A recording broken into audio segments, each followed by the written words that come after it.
સ્પર્શને ખાવા છે રોટલીના કોન.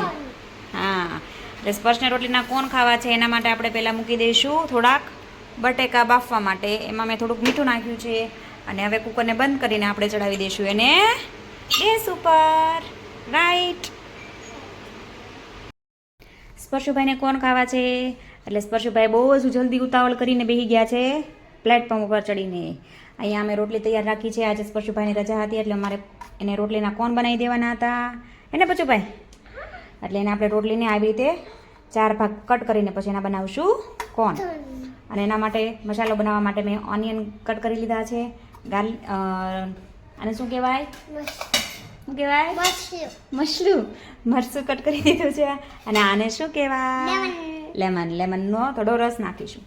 અને આમાં મેં પોટેટોઝ બફાઈ ગયા છે. હમણાં એક સીટી નીકળી જાય, હવા નીકળી જશે એટલે આપણે એને કાઢશું. પછી એમાંથી છાલ કાઢી નાખશે. કાઢશે. ઓકે. પછી આનું આપણે સ્ટફિંગ બનાવી નાખશું. ઓકે. આ રોટલી લીધી છે. રોટલીને આપણે આવી રીતે કટ કરી નાખશું.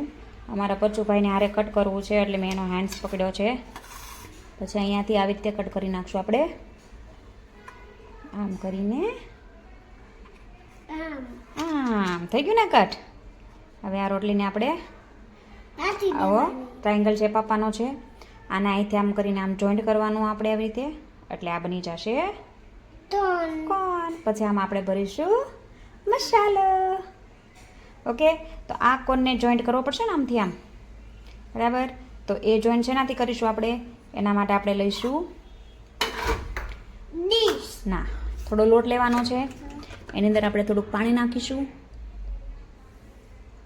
પાણી નાખીને આને થોડુંક મસ્ત મિક્સ કરી દેવાનું, હલાવી દેવાનું, બબલ્સ ના આવે ને એવી રીતે આવી રીતે આમ મિક્સ કરી દેવાનું છે. પછી થોડું પાણી નાખવાનું.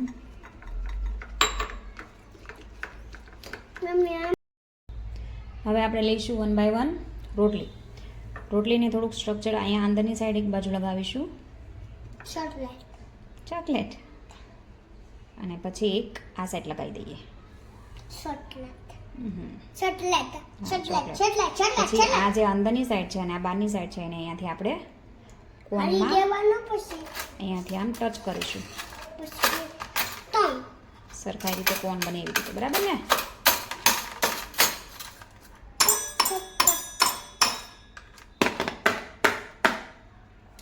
આ થઈ ગયો આપણો કોન રેડી, બરાબર. કોન બનીને થઈ જશે રેડી. થઈ ગયો કોન, થઈ ગયો છે રેડી. આવી જ રીતે બધા જ આપણે રોટલીના કટકા જેટલા બી કર્યા છે એ બધાને આવી રીતે આપણે લગાવીને જોઈન્ટ કરી દઈશું અને એના બનાવી દઈશું કોન.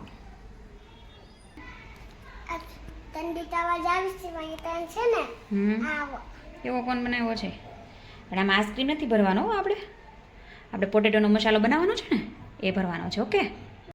સ્પર્શુભાઈ કોન બની ગયા? બતાવો. વાહ વાહ. હવે કોન બની ગયા છે. હવે એનો આપણે મસાલો તૈયારી કરી દઈએ. રેડી? ચાલો, એના માટે આપણે બટેકા પહેલાં કાઢવા જોશે ને.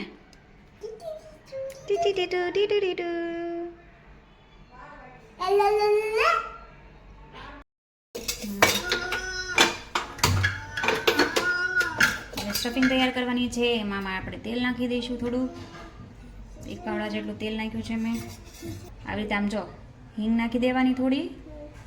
હિંગ નખાઈ જાય ને પછી આપણે આજે ગ્રીન કલરની હું કટ કર્યું છે ચીલી, એ ગ્રીન ચીલી આમાં નાખવાની.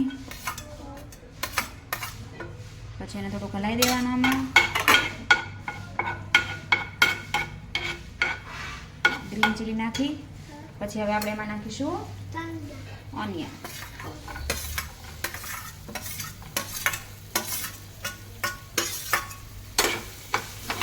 બધું મિક્સ કરી દેવાનું. એમ થોડો મજા આવતી છે કાને. હવે આમાં નાખશું આપણે થોડીક હળદર, થોડુંક ધાણા જીરું.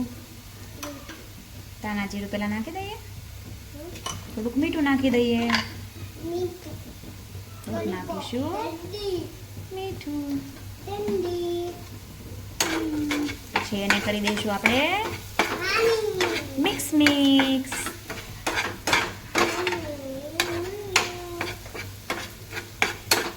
શું થાય છે તને? ક્યાં બળબળ થાય છે? કેમ? ખાવું છે એટલે ચશ્મા એમ કરતા જવાના? હા વાળું. જો હવે ઓનિયન થઈ ગયા છે. હવે ઓનિયનમાં આપણે નાખી દઈશું પોટેટોસ. બાફીને તૈયાર કર્યા છે, એને ચૂંદો બનાવી દીધો છે. હવે એને આમાં ઓનિયન અને ચીલીમાં મિક્સ કરી દઈશું છે. બસ મસાલો પરશુભાઈનો બનીને રેડી થઈ ગયો છે. હવે આપણે એને ગેસને બંધ કરી દઈએ. ઓઇલ આમાં તળવાના છે ને, તેલ આવી જાય ત્યાં સુધી આપણે કોન ભરી લઈશું. હવે આપણે આ કોન લઈશું અને આ કોનની અંદર આપણે આમાં એક સ્પૂન લઈને મસાલો નાખશું ને એટલે આને સ્પૂનથી થોડુંક આમાં પ્રેસ કરવાનું એટલે મસાલો નીચે સુધી વયો જાય ને કોનમાં, હે ને?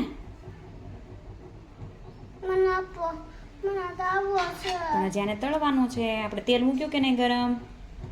ક્યાં મૂક્યું છે? ગરમ ગરમ. કેટલી ઉતાવળ થઈ ગઈ છે મારા દીકરાને કોન જોઈને ખાવાની.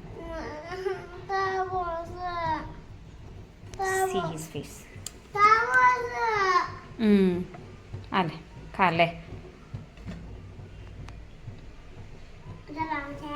ગરમ છે તો ખમને ઠરવા દે ને. શું કહેતો હતો તું? યમી. સ્પર્શના બધા જ કોન ભરાઈને રેડી થઈ ગયા છે. આવી રીતે આપણે કોન ભરી દીધા છે બધા જ.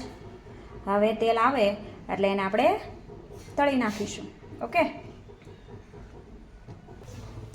હવે તેલ આવી ગયું છે એટલે આજે આપણા કોન છે એ કોનને જે આપણે પહેલાં લોટનું બનાવેલું હતું મિક્સર એમાં થોડુંક ડીપ કરીને પછી એને આપણે આમાં મૂકીશું એટલે આ જે મસાલો છે બટેકાનો એ છૂટો ના થાય.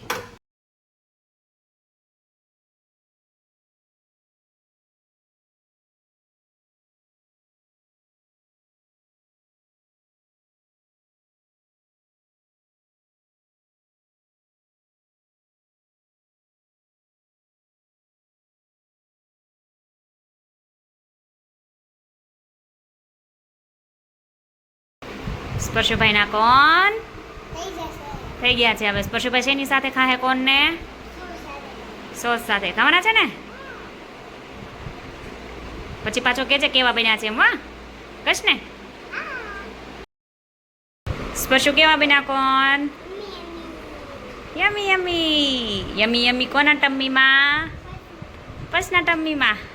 ચલો હવે લંચ કરી લઈએ આપણે. યે સ્માઈલી ગઈ. આપ વાવ કેવું બન્યું? ગરમ લાગ્યું? હા ભાઈ હું તને